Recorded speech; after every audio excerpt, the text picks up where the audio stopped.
정청래 의원은 처음 만나신 게 언제세요? 언제 처음 만나셨다고 그랬죠? 예, 95년. 95년. 94년. 94년이요? 저는 6년 전, 6년 전부터 알고 있었어요. 88년이요? 1988년 청문회 청문회 할 때 그때부터 저는 알고 있어요. TV로 오셨죠, TV로. 예, TV로 봤죠. 그래서 그때부터 쭉 알고 지내는 사이인데요. 그분도 정청래 의원을 아셨어요? 그거는 제가 확인한 바 없어요. 뭐 저만 알면 되죠. 제가 76년도부터 조용필 씨하고도 알고 지내고요.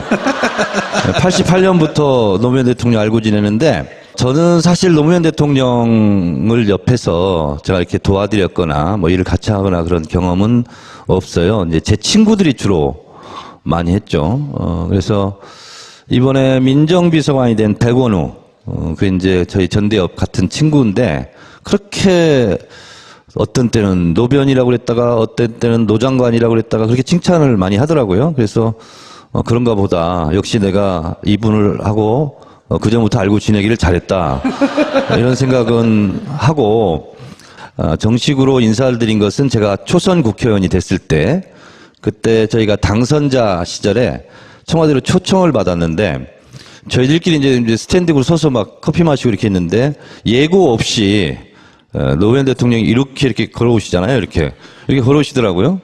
그래서 막 악수를 쭉 하고 있는데 뭐 유모 시민 그 의원 그분께서 여기는 정청래 이번에 의원입니다. 마포에서 당선됐습니다. 했더니 노 대통령이 그게 참 인상이 깊었어요. 저 잘 압니다. 정청래 의원이시죠? 그래서 예, 너무나 반갑잖아요.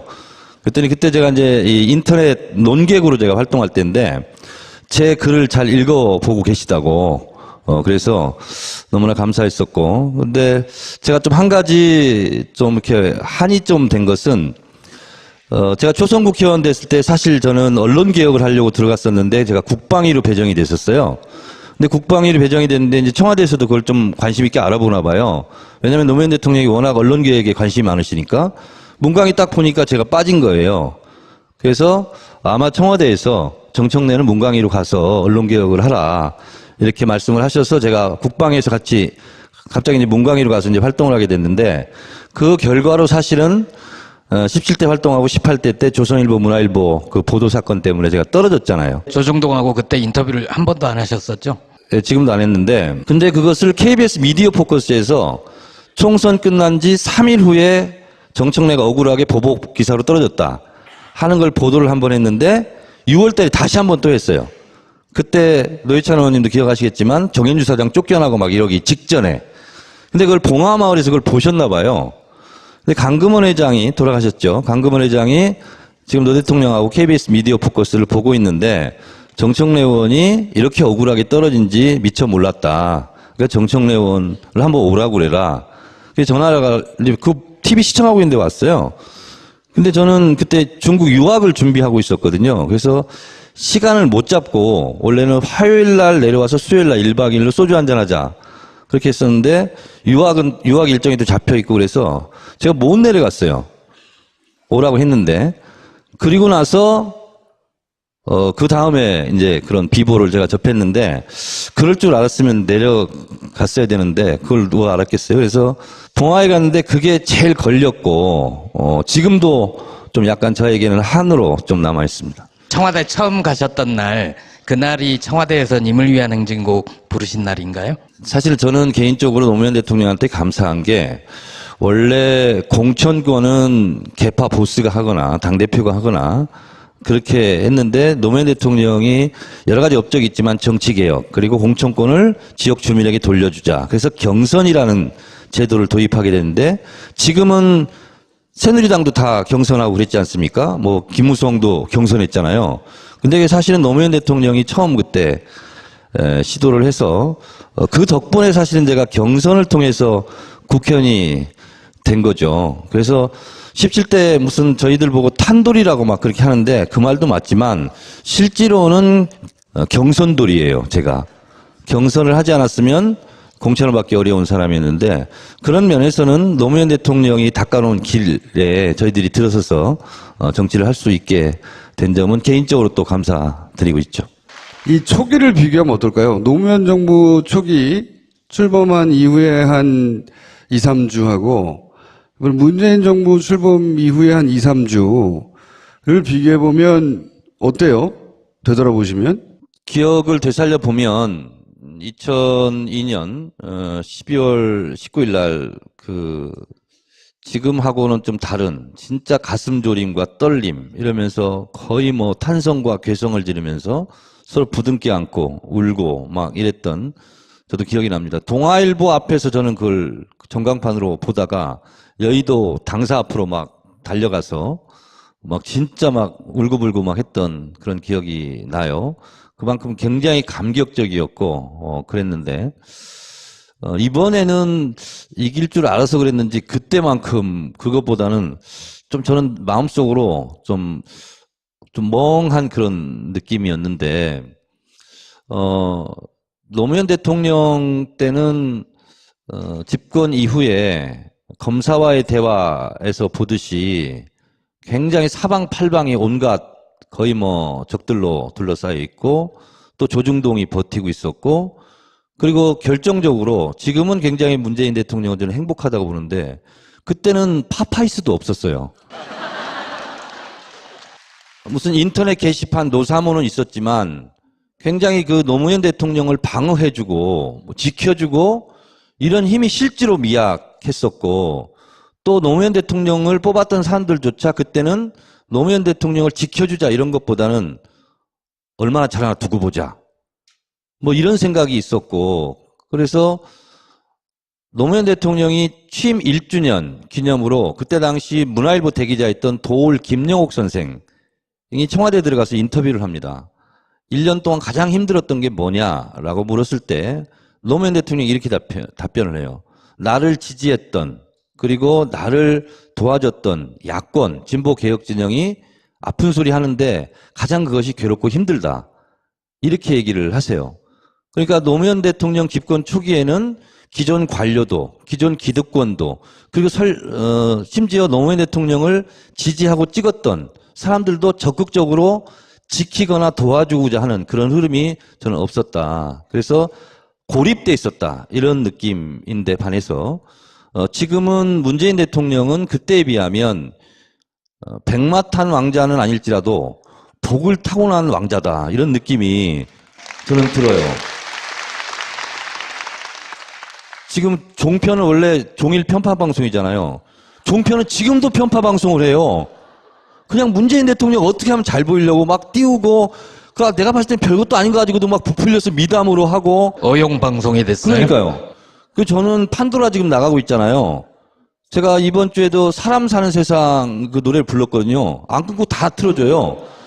지난주에는 님을 위한 행진곡을 불렀더니 제 노래 말미에 막 광주 뮤직비디오 같은 거 이런 것까지 막 설치 막 해가지고 막 엄청 막 이렇게 하던데 생각해보면 2003년도 노무현 대통령 집권 초기에 비하면 지금은 너무 우군이 많고 그리고 지금은 SNS와 팟캐스트 그리고 결정적으로 뉴스 공장까지 생겨가지고 문재인 대통령을 엄청 지금 막 보호하고 지켜주려고 하는 그런 도도한 물결이 지금 형성돼 있어요. 그런 면에서 봤을 때 누구는 그렇게 얘기를 하더라고요. 노무현 대통령은 마르크스고 문재인 대통령은 엥겔스다. 두 사람을 뗄래야 뗄 수 없잖아요.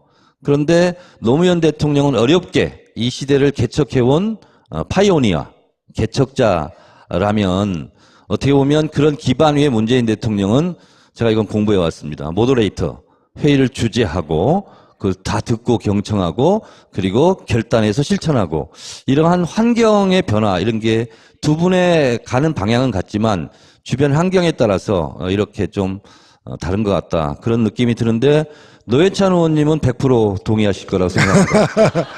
예, 제가 볼 때는 가장 큰 차이는 그 집안의 차이입니다. 집이 평안해야 만사가 잘 된다는 말도 있는데 노무현 대통령이 당선될 때의 당에서 당선되는 과정에서도 후보로 뽑아놓고도 끊임없이 당내에서 흔들었지만 당선된 이후에도 그것이 유사했어요. 그래서 끝내 노무현 대통령이 당선되고 1년 후에 그 정치 개혁을 위해서 그 당에서 나와서 열린우리당을 창당하는 그런 사태가 벌어진 거예요. 그러니까 그 초기 1년이 어찌 보면은 자신이 선출된 당에서 자신이 나와야 하는 그런 상황인데 지금 상황하고 많이 다르잖아요. 문재인 대통령은 오히려 거꾸로 1년 전에 나가야 될 사람들이 나가버렸어, 그냥. 예. 그러니까 제발로 나가버린 상태에서 대통령이 됐기 때문에 상대적으로 좀 집안이 덜 문란했고, 그리고 이제 아마 집권 초기에도 그런 집안 걱정이라거나 이런 건 좀 덜 하지 않을까 그런 생각이 되고, 두 번째 차이는 더 결정적인 차이인데 그 사이에 많은 세월이 흘렀습니다. 또 당사자들도 뭐 노무현 대통령이 돌아가셨지만은 이 정권을 이루고 있는 사람 중에 그 당시부터 활동했던 그런 분들, 물론 우리 정청래 의원까지 포함해서 이런 분들이 그간에 많은 세파를 겪으면서 그 경험을 갖다 녹여가지고 훨씬 진화한 상태다라고 저는 생각합니다. 제가 지난 그 5월 19일 날 청와대 갔을 때 밥 잘 먹고 이제 헤어질 때 제가 이제 그 임종석 비서실장하고 전병헌 정무수석에게 뭐 가까운 사이니까 그 얘기를 했어요. 귀하들 많이 발전했다. 훨씬 진화했다. 그리고 많은 사람들이 안정적이다. 집권 초기인데도 불구하고 안정감을 느낀다고 하더라도 제가 덕담을 해주는데 빈말은 아니었습니다. 실제로 제가 느낀 대로 이제 얘기를 했는데 그랬더니 답변이 바로 그 얘기예요. 그 임종석 실장이 하는 얘기가 저희가 그동안에 어떤 세월을 보냈습니까?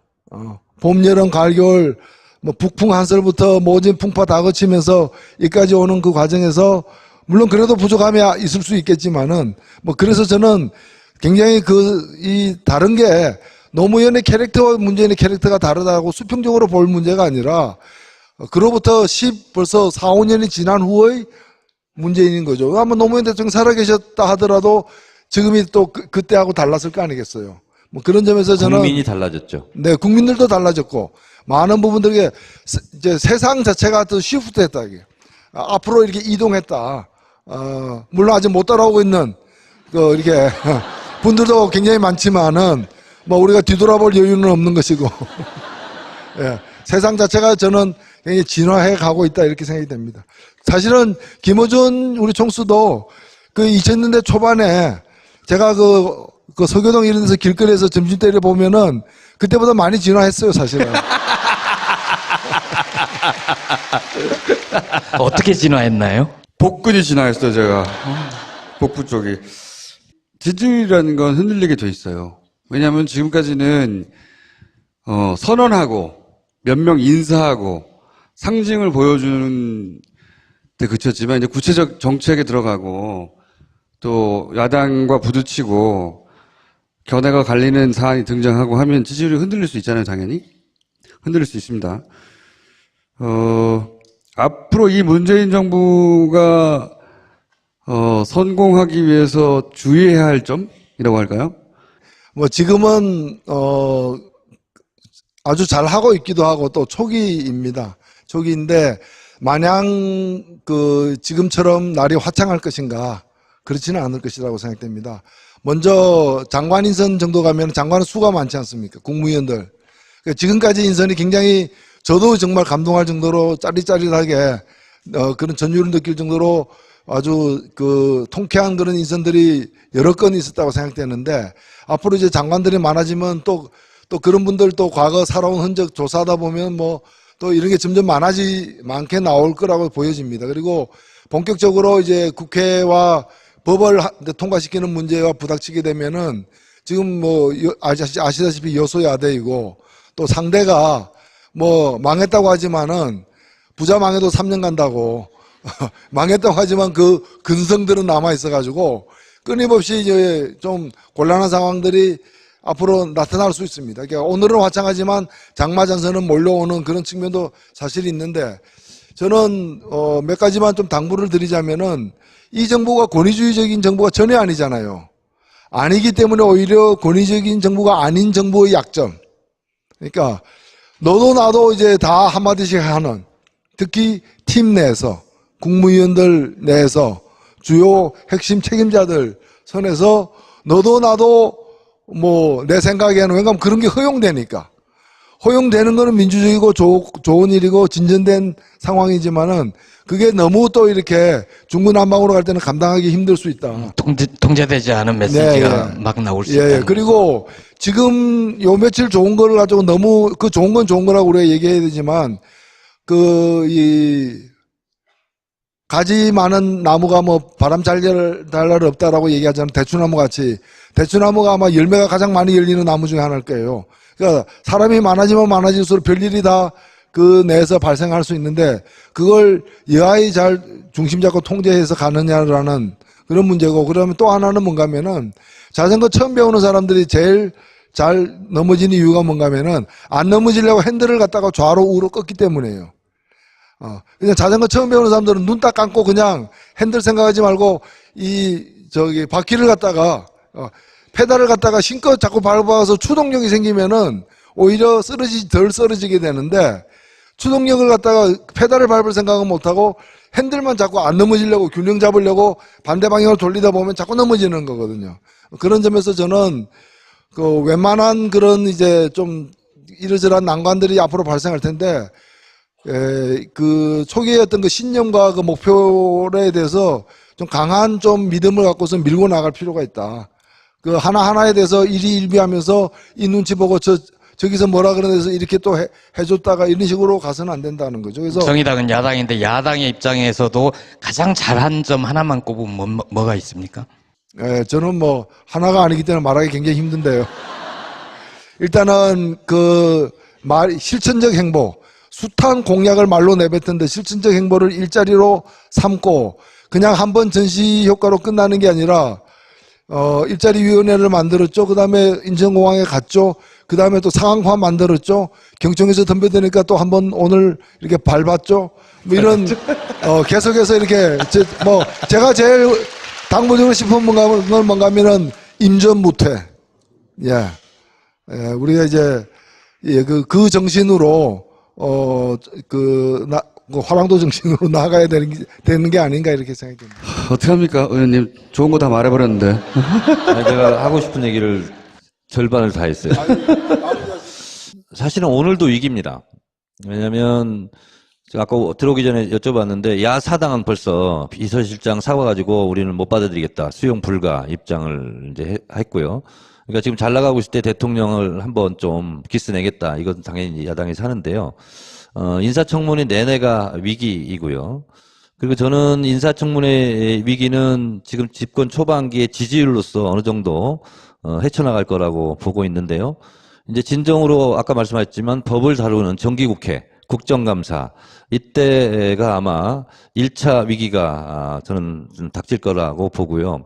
그래서 그 전에 법으로 하지 않아도 되는 일, 업무 지시로 해도 가능한 것으로 지지율의 뚝을 높이 싸고 두껍게 싸서 그 여세를 몰아서 법도 국민들이 원하니까 이것은 안 하면 내년 지방선거 때 거의 뭐 작살나겠다.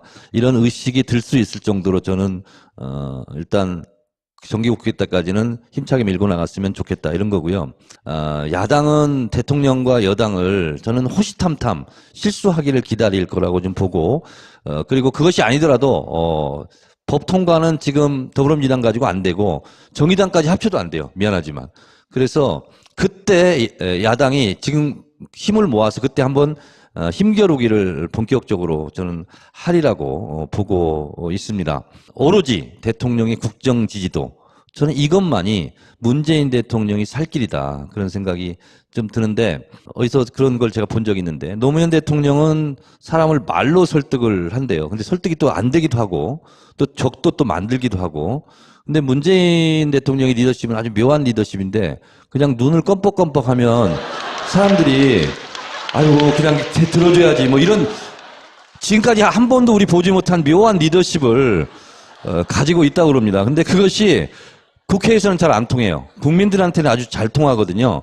그래서 지금처럼 눈 껌뻑껌뻑하면서 하면 국민들이 막 박수치고 지지하면 국민들이 이렇게 원하니까 당신도 좀 해라고 이렇게 끌고 가야지 절대로 말로 되지 않습니다. 특별히 우리 노회찬 의원님께 부탁드린 게 있다면 저도 초선 때 2004년도부터 국회의원을 했습니다만 그때 민주노동당의 비판과 공격이 그렇게 아팠어요.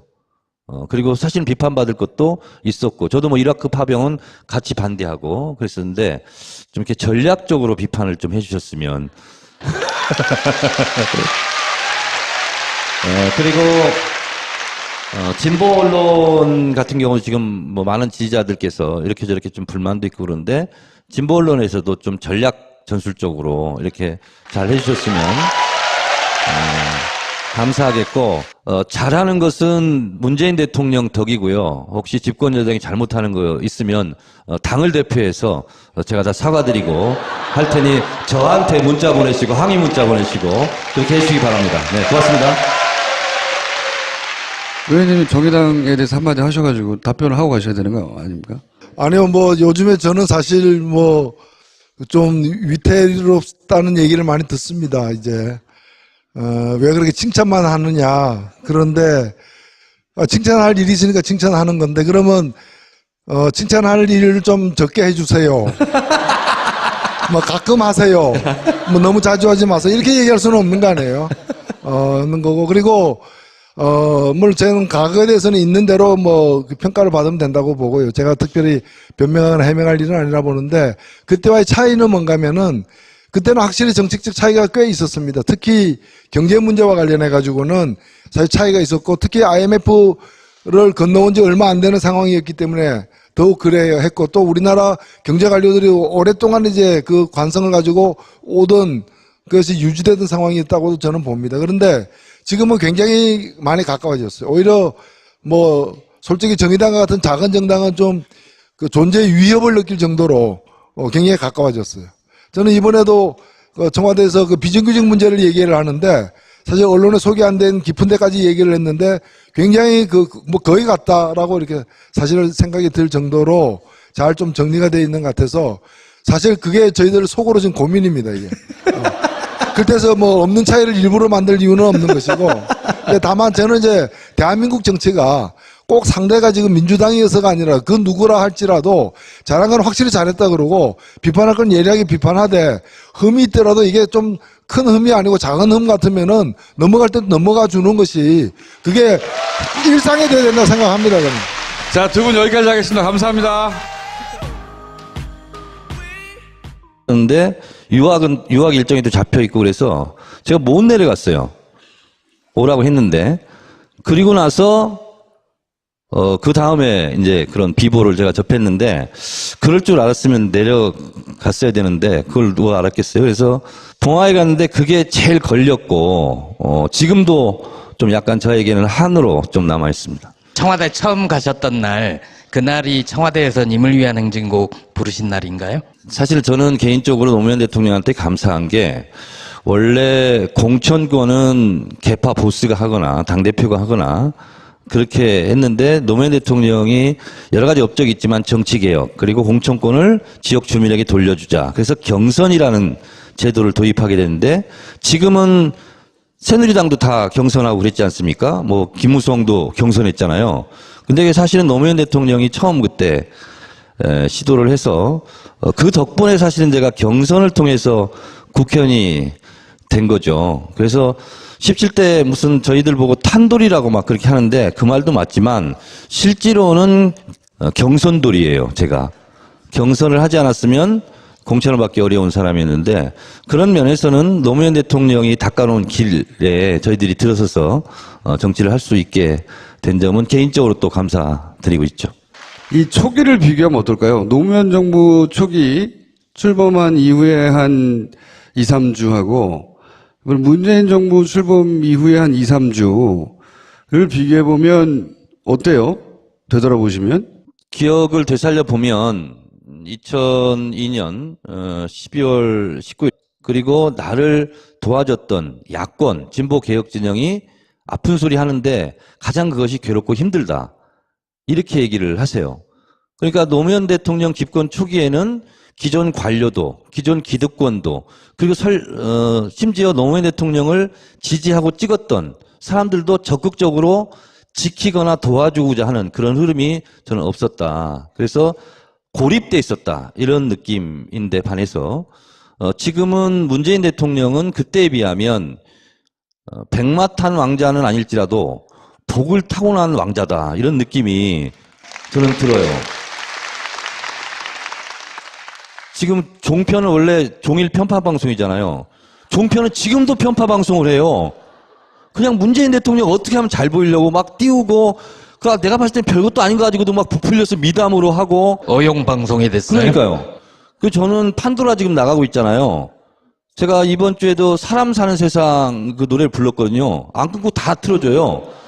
지난주에는 님을 위한 행진곡을 불렀더니 제 노래 말미에 막 광주 뮤직비디오 같은 거 이런 것까지 막 설치 막 해가지고 막 엄청 막 이렇게 하던데, 생각해보면 2003년도 노무현 대통령 집권 초기에 비하면 지금은 너무 우군이 많고, 그리고 지금은 SNS와 팟캐스트, 그리고 결정적으로 뉴스 공장까지 생겨가지고 문재인 대통령을 엄청 지금 막 보호하고 지켜주려고 하는 그런 도도한 물결이 지금 형성돼 있어요. 그런 면에서 봤을 때 누구는 그렇게 얘기를 하더라고요. 노무현 대통령 지금하고는 좀 다른 진짜 가슴 졸임과 떨림 이러면서 거의 뭐 탄성과 괴성을 지르면서 서로 부둥켜 안고 울고 막 이랬던 저도 기억이 납니다. 동아일보 앞에서 저는 그걸 전광판으로 보다가 여의도 당사 앞으로 막 달려가서 막 진짜 막 울고불고 막 했던 그런 기억이 나요. 그만큼 굉장히 감격적이었고 그랬는데 이번에는 이길 줄 알아서 그랬는지 그때만큼 그것보다는 좀 저는 마음속으로 좀 멍한 그런 느낌이었는데 노무현 대통령 때는 집권 이후에 검사와의 대화에서 보듯이 굉장히 사방팔방이 온갖 거의 뭐 적들로 둘러싸여 있고 또 조중동이 버티고 있었고, 그리고 결정적으로 지금은 굉장히 문재인 대통령은 저는 행복하다고 보는데 그때는 파파이스도 없었어요.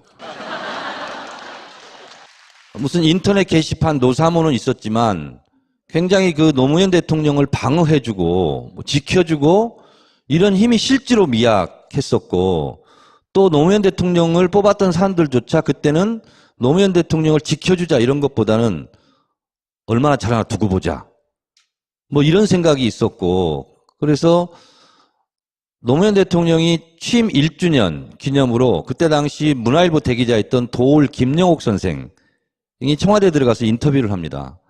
1년 동안 가장 힘들었던 게 뭐냐라고 물었을 때 노무현 대통령이 이렇게 답변을 해요. 나를 지지했던. 정청래 의원은 처음 만나신 게 언제세요? 언제 처음 만나셨다고 그랬죠? 예, 95년. 95년. 94년. 94년이요? 예. 저는 6년 전부터 알고 있었어요. 88년이요? 1988년 청문회 할 때 그때부터 저는 알고 있어요. TV로 보셨죠? TV로. 예, TV로 봤죠. 그래서 그때부터 쭉 알고 지내는 사이인데요. 그분도 정청래 의원을 아셨어요? 그거는 제가 확인한 바 없어요. 뭐 저만 알면 되죠. 제가 76년도부터 조용필 씨하고도 알고 지내고요.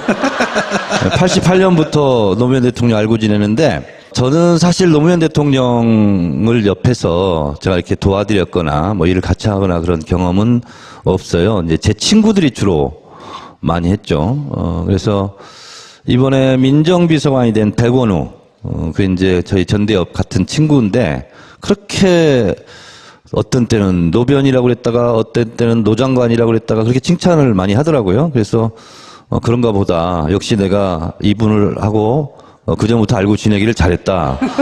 이런 생각은 하고, 정식으로 인사를 드린 것은 제가 초선 국회의원이 됐을 때, 그때 저희가 당선자 시절에 청와대로 초청을 받았는데, 저희들끼리 이제 스탠딩으로 서서 막 커피 마시고 이렇게 했는데, 예고 없이 노무현 대통령이 이렇게 걸어오시잖아요. 이렇게 걸어오시더라고요. 그래서 막 악수를 쭉 하고 있는데, 뭐 유모 시민 그 의원 그분께서 여기는 정청래 이번에 의원입니다. 마포에서 당선됐습니다. 했더니 노 대통령이 그게 참 인상이 깊었어요. 저 잘 압니다. 정청래 의원이시죠? 그래서 예, 너무나 반갑잖아요. 그랬더니 그때 제가 이제 이 인터넷 논객으로 제가 활동할 때인데, 제 글을 잘 읽어보고 계시다고. 그래서 너무나 감사했었고. 근데 제가 좀 한 가지 좀 이렇게 한이 좀 된 것은, 제가 초선 국회의원 됐을 때 사실 저는 언론 개혁을 하려고 들어갔었는데 제가 국방위로 배정이 됐었어요. 근데 국방위로 배정이 됐는데 이제 청와대에서도 그걸 좀 관심 있게 알아보나 봐요. 왜냐하면 노무현 대통령이 워낙 언론 개혁에 관심이 많으시니까 문광이 딱 보니까 제가 빠진 거예요. 그래서 아마 청와대에서 정청래는 문광위로 가서 언론 개혁을 하라 이렇게 말씀을 하셔서 제가 국방위에서 같이 갑자기 이제 문광위로 가서 이제 활동을 하게 됐는데 그 결과로 사실은 17대 활동하고 18대 때 조선일보, 문화일보 그 보도 사건 때문에 제가 떨어졌잖아요. 조정동하고 그때 인터뷰를 한 번도 안 하셨었죠? 예, 지금도 안 했는데 근데 그것을 KBS 미디어 포커스에서 총선 끝난 지 3일 후에 정청래가 억울하게 보복 기사로 떨어졌다 하는 걸 보도를 한 번 했는데 6월 달에 다시 한 번 또 했어요. 그때 노회찬 의원님도 기억하시겠지만 정현주 사장 쫓겨나고 막 이러기 직전에. 근데 그걸 봉화마을에서 그걸 보셨나 봐요. 근데 강금원 회장이 돌아가셨죠. 강금원 회장이 지금 노 대통령하고 KBS 미디어 포커스를 보고 있는데 정청래 의원이 이렇게 억울하게 떨어진지 미처 몰랐다. 그러니까 정청래 의원을 한번 오라고 그래라. 그래서 전화가 그 TV 시청하고 있는데 왔어요. 근데 저는 그때 중국 유학을 준비하고 있었거든요. 그래서 시간을 못 잡고 원래는 화요일 날 내려와서 수요일 날 1박 2일로 소주 한잔 하자. 그렇게 해서